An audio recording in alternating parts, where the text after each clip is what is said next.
Hey everybody, this is Eric from CenterPoint Church and also the Plugged In Church podcast.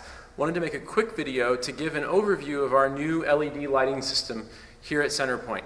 Now, this video kind of has two purposes. Primarily, it's designed to be a training video for our own techs here at CenterPoint Lewis Center, but I also wanted to make it available to our podcast listeners and anybody else who might stumble across it. I know that there are lots of churches out there that are looking to get into LEDs, that are looking for kind of budget-conscious decisions as far as lighting and also controllers. And I know that when we were looking, it was very hard to find good information. And so I wanted to put this up so that everyone could see what we're using, how we're using it, and how it's effective for us. Now, the fixtures themselves that we came up with, we have 8 Stellar Labs RGB PAR 64s. So those are the colored wash lights on the stage. We have 6 Stage 8 PAR 64 white LED lights that give us our whitewash. And then we have 2 of the Stage 8 Miyabi spotlights, one for our cross and one for our ASL interpreter each week. All of that together, we were able to buy some things used, trade some other things up, but all of it together, even if you were buying it brand new, comes out to just about $1,500. So again, this is a system that's very accessible to many small churches. Now, a couple things to note. First of all, these LEDs are not flicker-free.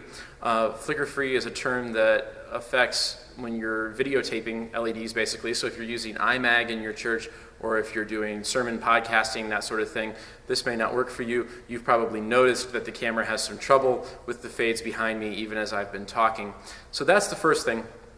The second thing, of course, is that the white LED lights are still just not as bright as an incandescent light. Before we were using 4 Source 4 PARs, and those 4 lights were easily brighter than the 6 LED cans that we're using now. But in our situation, in our setting, it works okay. As you can see, we're in a warehouse space. We don't have any natural light, no windows on Sunday mornings, and so the space is very dark. It doesn't take a lot of white to give us what we need. So that's what we have up front, and now we're going to go to the controller, and I'll show you how we're making it all work. Okay, so this is the Chauvet Obey 40. We looked at a lot of different controllers for control of our new lighting system, and this is what we settled on. This is kind of a mid-price controller, and you can actually buy controllers from any number of manufacturers that use this same basic hardware. You can buy one for about $80 that is going to be cheaper control than this. This one is about $120 and it's very middle of the road. You can also spend as much as $200 or $250 on a controller that is going to have identical functionality. Just kind of depends on how high of quality you want the hardware to be. So this console has 3 main sections, and in order to keep this simple, I'm just going to look at this from the perspective of a typical CenterPoint service. In this case, I'm actually using the cues for our first service with this setup, which is November 3rd, 2013. So on the console, there are 3 main sections. The first is fixtures, the second is scenes, and the third is chase. And we're going to talk about how we're using each of those. The fixture buttons are pretty well set. The fixtures are the kinds of things that you will typically never need to adjust on a Sunday morning. But just to show you what each of the fixtures does, each fixture controls a group of lights on the stage or a single light on the stage. In this case, we have fixture 1, which controls the front white lighting on channels 2, 4, 6, and 8. And I'll give you just an example of what that looks like. So this is channel 2, 4, 6, and 8. Now, we'll look at fixture 2. Fixture 2 controls the back white lighting on channels 2 and 4. And so again, you'll see these come up on 2 and 4. Now, fixture 3 is the front colored lights, red, blue, and green on C1, and then red, blue, and green on C2. So again, we'll show you red, blue, green, red, blue, green. Now, each of fixtures 3, 4, 5, and 6 control 2 of the colored lights. So 3 is the front colors, 4 is the back colors, 5 is the left side back wall wash, and 6 is the right side back wall wash. Fixtures 7 and 8 control the 2 spotlights. 7 is the cross, and 8 is the interpreter, and these work the same way. So if I look at fixture 7, and I'll show you this here on the wall, if you push up channel 1, that's the master dimmer. Channel 2 is a strobe effect, which we will never use. Channel 3 is the red, 4 is the green, 5 is the blue, 6 is the white, 7 will roll through different color macros, and 8 will control the speed that those macros move at. In most cases, we're just using the white plus some color on the cross, the white on the interpreter. So these have been assigned, and we're using different banks of scenes to control those lights differently. Now, the Chauvet-Aubé 40 has 30 banks of 8 scenes each, so that's 240 scenes. If you are familiar with our old lighting system here at CenterPoint, we had 8. So 240 is a big step up. Now, some of these banks I have preset. So for example, bank 30 is preset as our different white options. So preset 1 is a blackout. Preset 2 is just the interpreter light. Preset 3 is the pre-service, post-service white lighting. 4 is the band lighting. 5 is the message lighting. 6 is all the whites.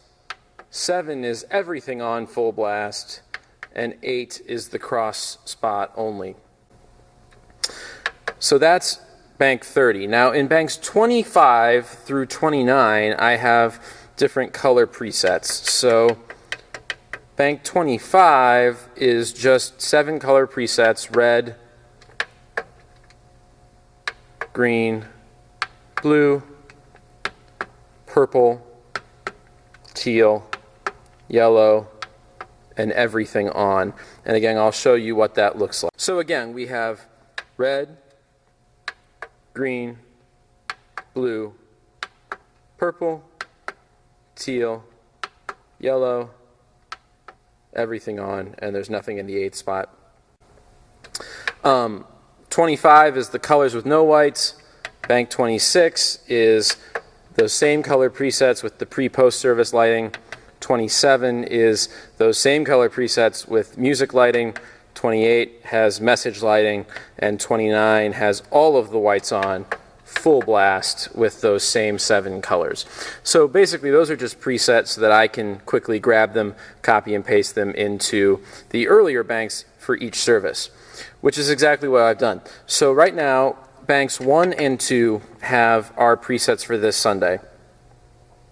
Preset 1 is our pre-service lighting, 2 is the first song, and so on and so forth through the order. Altogether, we have, I believe, 13 scenes. So we have the first bank of 8, and then the first 5 scenes in the second bank are also in use this week. Now, I'll show you what some of these look like in just a second, but first I want to explain the chase. So the Chauvet-Aubé 40's one kind of downfall is that it makes it difficult to get a smooth fade from scene to scene. And for a little while, we actually thought that this console wasn't going to work for us because of this. In the end, it's actually fairly simple. All you have to do is put the console in auto mode. Once you put it in auto mode, it will cycle the scenes, and then you can use the speed and fade time faders to adjust the speed of the transition. Now, the nice thing is that once the console has been put in auto mode and you have set those transition speeds, you can then push the auto button and move in and out of the auto mode. So basically, this auto button becomes a play-pause button for the entire show. Now, you can use it that way to cycle through a bank of scenes, but on most Sundays, we'll be using more than 8 scenes for the service, so I have them set up in a chase. And I'll show you now. So chase 1. On a normal Sunday, you're going to come in. Chase 1 is going to have all of your scenes for the first service. And you'll see, if I show you on the screen here, that as soon as I push chase 1, we snap into the first scene, the pre-service set for this Sunday. Now again, once you've done that, you're going to want to push auto.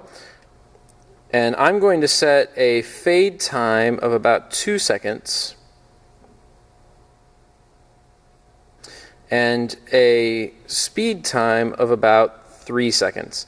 Now what this means is that once I push the auto button, about 3 seconds later, the board will fade to the next scene. Once it's done that, we'll want to push the auto button again to transition out of that fade.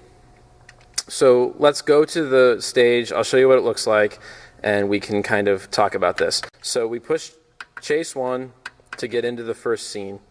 This is the pre-service set. When I'm ready to bring the lights up on the band for the first song, I'm going to push the auto button, and you'll see the white lights come up.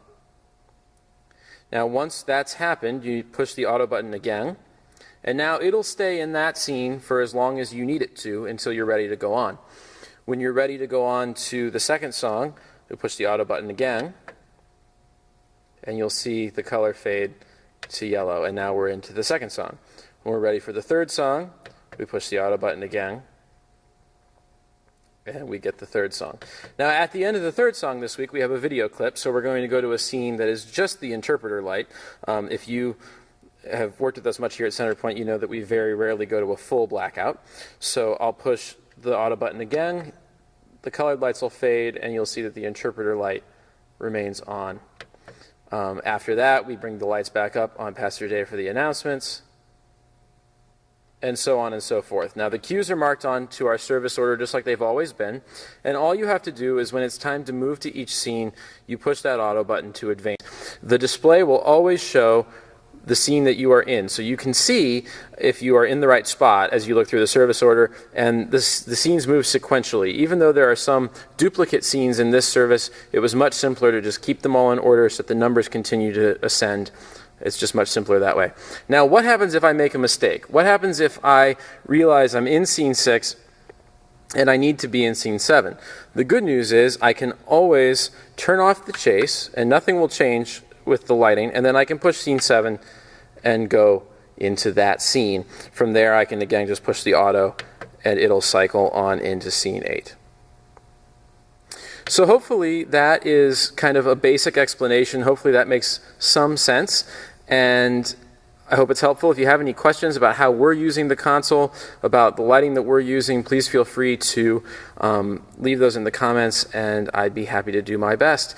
On behalf of CenterPoint or the Plugged In Church, depending on what brought you to this video, thanks for watching.